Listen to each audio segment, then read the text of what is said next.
করার জন্য আগামীর বাংলাদেশ কোরআনের বাংলাদেশ, আগামীর বাংলাদেশ ইসলামের বাংলাদেশ, আগামীর বাংলাদেশ বাংলাদেশ জামাত ইসলামীর বাংলাদেশ।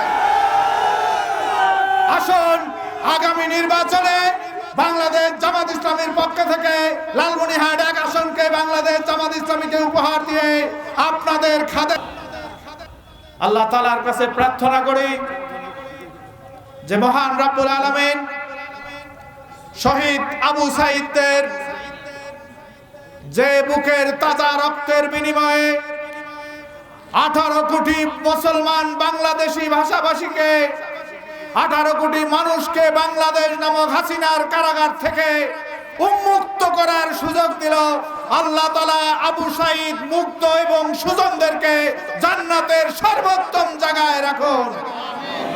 সম্মানিত ভাইরা, প্রায় এই আন্দোলনে 30,000-এর বেশি ছাত্র জনতা শ্রমিক হসপিটালে কাতরাচ্ছেন। কারো 1 চোখ নেই, কারো 2 চোখ নেই, কারো 1 হাত নেই, কারো 2 হাত নেই, কারো 1 পা নেই, কারো 2 পা নেই, কেউ ছিন্ন বিচ্ছিন্ন শরীর নিয়ে হসপিটালে কাতরাচ্ছেন। আমরা আরশে আজিমের মালিকের কাছে প্রার্থনা করি, আল্লাহ তুমি তাদেরকে দ্রুত শেফায়ে কামেলা দান করো।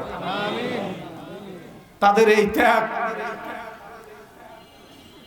যাদের ত্যাগের বিনিময়ে আজকে বাংলাদেশের টেকনাফ থেকে তেতুলিয়ার প্রতিটা ওয়াট আল্লাহ তাআলা কোরআনের জন্য, কোরআনের মাহফিলের জন্য, তৌহিদি জনতার জন্য বাংলাদেশকে আল্লাহ তাআলা উন্মুক্ত করে দিয়েছেন।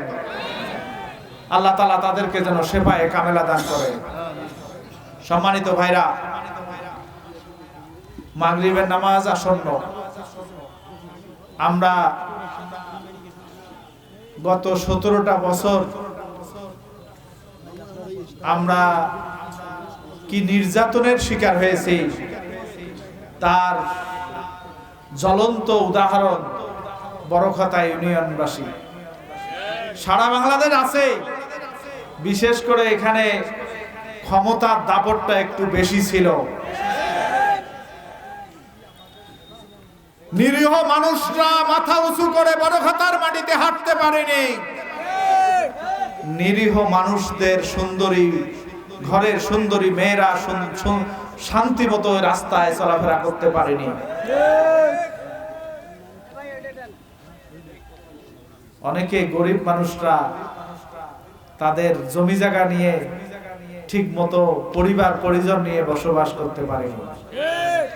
আপনারা এখানে যারা আছেন, গত 17 বছরে অনেকের স্থায়ী ঠিকানা হয়েছিল কারো জেলখানায়, কেউ বড়খাতা থেকে পালিয়ে রাতে ভুট্টা বাড়িতে, ধান বাড়িতে কিংবা বাঁশ বাড়িতে আমাদের রাত্রি যাপন করতে হয়েছে। কারো কারো বড়খাতা থেকে লালমনিরহাট আদালত পাড়ায় যাতায়াত করতে করতেই কারো দোকান শেষ হয়েছে, কারো জমি শেষ হয়ে গেছে, কারো চাকরি গেছে, কারো বাবা মা দুনিয়া থেকে বিদায় নিয়েছেন। এই 17টা বছর তাদের নির্যাতনের শিকার হয়ে কোরআনের পাখি আল্লামা দেলোয়ার হোসেন সাঈদীকে 13 বছর জেল খেটে চিকিৎসার নামে হত্যা করা হয়েছে। আপনারা জানেন, বিএনপি নেতা ইলিয়াস আলী আজও তার পরিবার তাকে খুঁজে পায়নি। বিএনপি নেতা হারিস চৌধুরী তার মৃত্যুটা হয়েছিল সাভারে। হারিস চৌধুরী নামে তাকে দাফন করতে পারেনি। গতকালকে তাকে লাশ তুলে নিয়ে যে সিলেটের কানাইঘাটে তাকে পুনরায় দাফন করা হলো। আমরা ভুলে যাইনি শহীদ গোলাম আজম সাহেবের ছেলে বাংলাদেশের সেনাবাহিনীর ইতিহাসে সবচেয়ে চৌকস অফিসার ব্রিগেডিয়ার আমান আল আজমিকে 8 বছর আয়না ঘরে রেখে নির্যাতন করেছিল।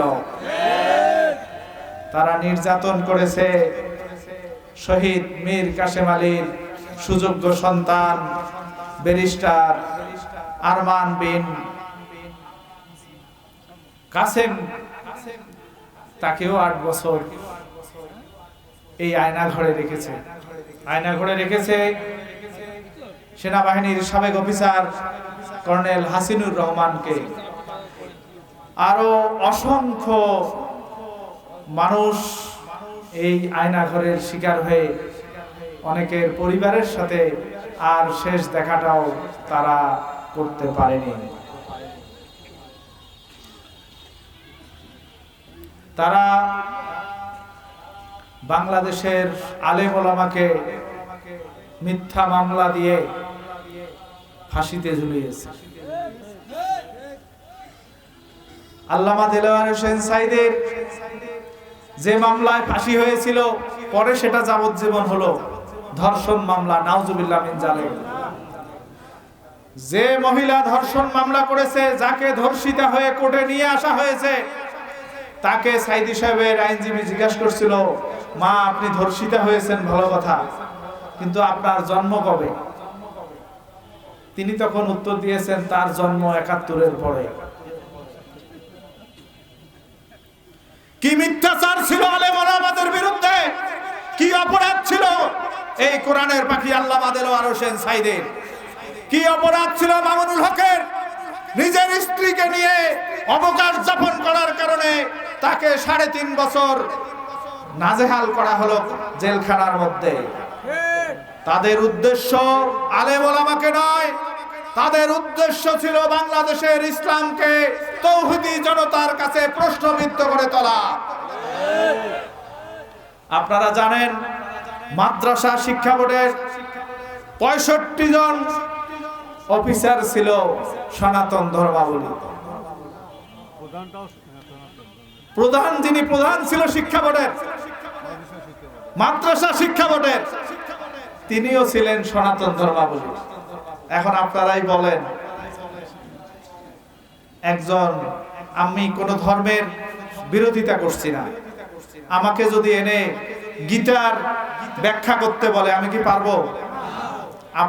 এখন যারা গীতা পড়ে, গীতার লেখাপড়া করে, তাদেরকে আমরা কোরআন শরীফ দিলে সেখান থেকে কি মুসলমানের জন্য শিক্ষা দিতে পারবে? শিক্ষা দিতে পারবে না। তো মূলত বাংলাদেশ থেকে ইসলাম মুছে দেওয়ার সকল ধরনের ষড়যন্ত্র বিগত 15 বছরে হাসিনার সরকার করেছিল। তারা ইসলামের নামে কি ধরনের ভণ্ডামি করেছে আপনারা দেখেন।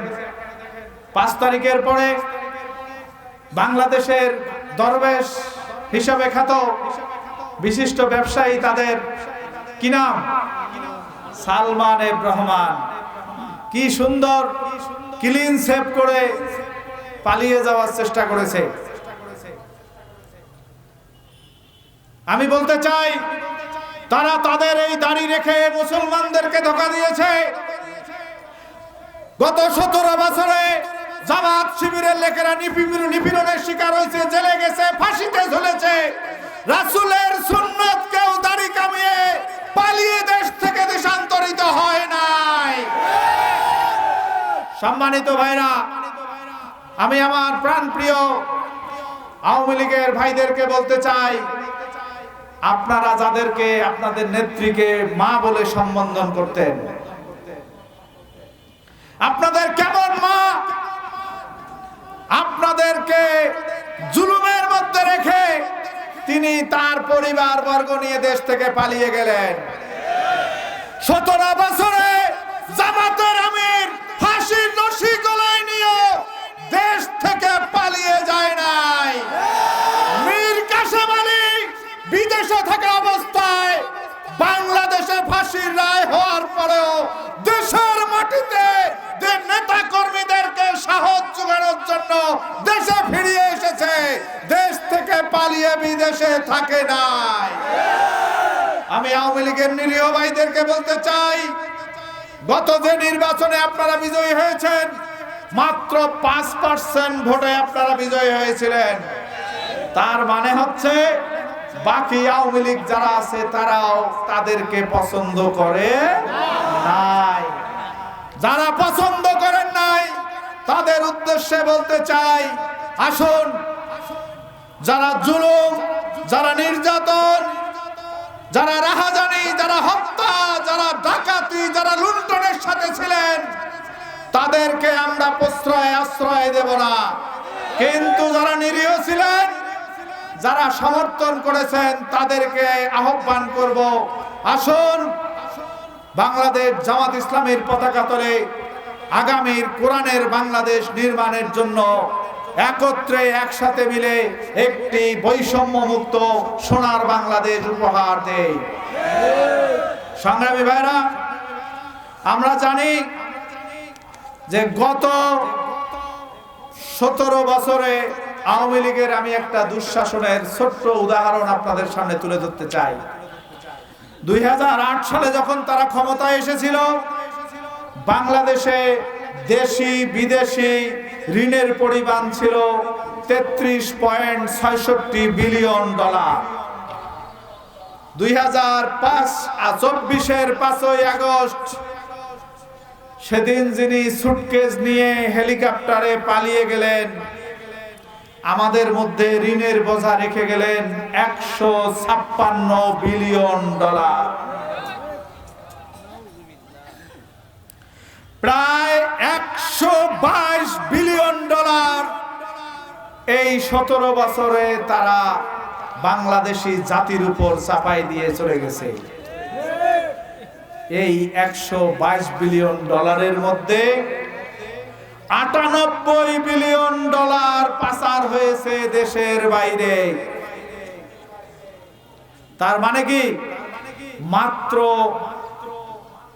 এই 17 বছরে 24 বিলিয়ন ডলার বাংলাদেশের উন্নয়নের জন্য তারা খরচ করেছে, আর বাকি 98 বিলিয়ন ডলার দেশে বিদেশ থেকে ঋণ নিয়েছে, আর আমেরিকার ম্যানহাটন, কানাডার বেগম পাড়ায় তারা তাদের আখের গুছানোর জন্য বাড়িঘর করেছে।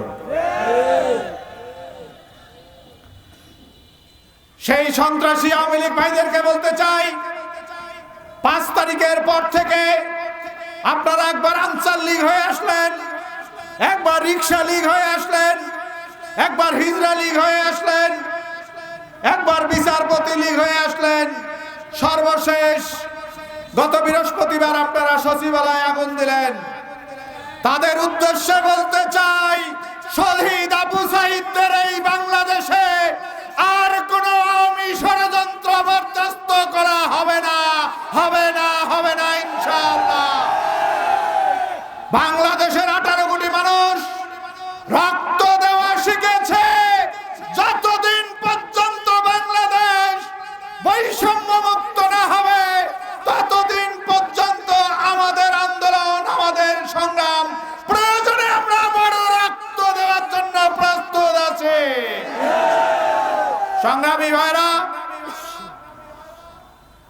আমরা বড়খাতাবাসীকে উদাত্ত আহ্বান জানাতে চাই, বাংলাদেশ জামাত ইসলামী স্বাধীনতার পর থেকে 2024